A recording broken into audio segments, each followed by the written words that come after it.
siapa? Dengan ekam. Prodi apa, Mbak? Prodi Bahasa dan Sastra Indonesia. Oke, boleh saya wawancara, Mbak? Boleh.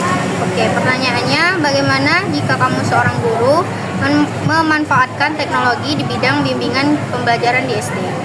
Sebagai seorang guru di SD, saya itu akan memanfaatkan teknologi dalam bidang pembelajaran itu untuk menciptakan pengalaman belajar yang lebih profesional, interaktif, dan efektif. Nah, cara-caranya itu salah satunya itu menggunakan platform pembelajaran online atau LMS. Nah, saya akan menggunakan platform seperti Google Classroom, kemudian Edmodo, atau Sewas, atau untuk memberikan tugas materi pembelajaran digital dan umpan balik. Nah, bisa juga menggunakan aplikasi edukasi. Nah, saya akan memanfaatkan aplikasi edukasi yang sesuai dengan mata pelajaran dan tingkat perkembangan siswa. Misalnya aplikasi untuk belajar matematika, membaca, ataupun menulis. Kemudian selanjutnya itu alat penilaian digital. Nah, saya akan menggunakan kuis online dan alat penilaian digital lainnya untuk memantau kemajuan belajar siswa.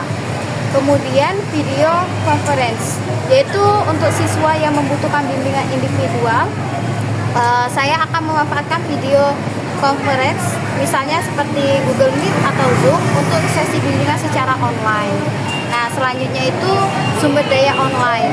Nah, saya akan memanfaatkan berbagai sumber daya online seperti video edukasi, simulasi, dan game edukasi untuk membuat pembelajaran itu lebih menarik dan interaktif.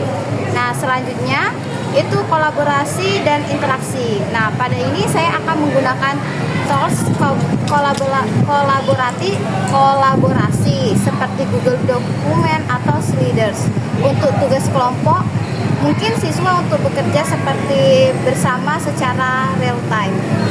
Kemudian penting untuk diingat bahwa teknologi hanyalah alat. Jadi saya akan memastikan bahwa teknologi itu digunakan secara terintegrasi dengan metode pembelajaran konvensional, bukan menggantikannya sepenuhnya.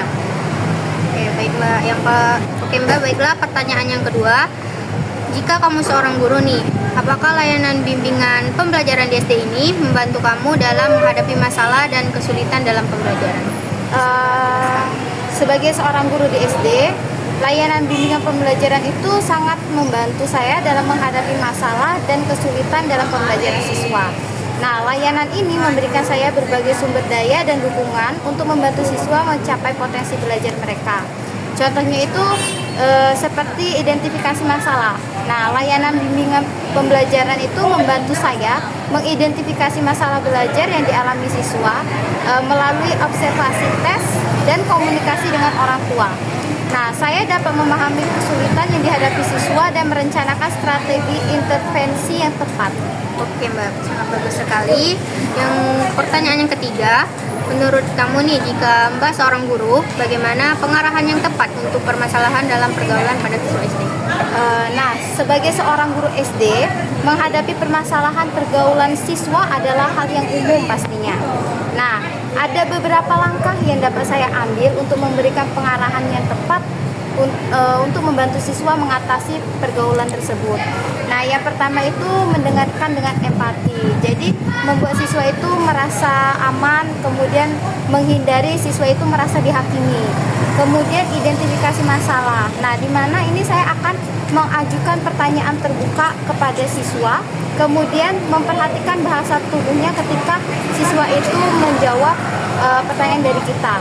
Kemudian ajarkan keterampilan sosial kepada siswa. Saya akan mengajarkan komunikasi yang efektif, kemudian resolusi konflik dan empati dan spesifik kepada siswa tersebut.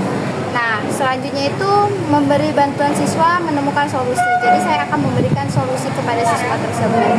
Ketika acara tersebut tidak ampuh, maka saya akan melibatkan orang tua, di mana saya akan berkomunikasi kepada orang tua dan bekerja sama kepada orang tua. Oke, baik, Mbak. Terima kasih. Mungkin itu saja wawancara dari saya. Saya ucapkan terima kasih. Sama-sama, Mbak.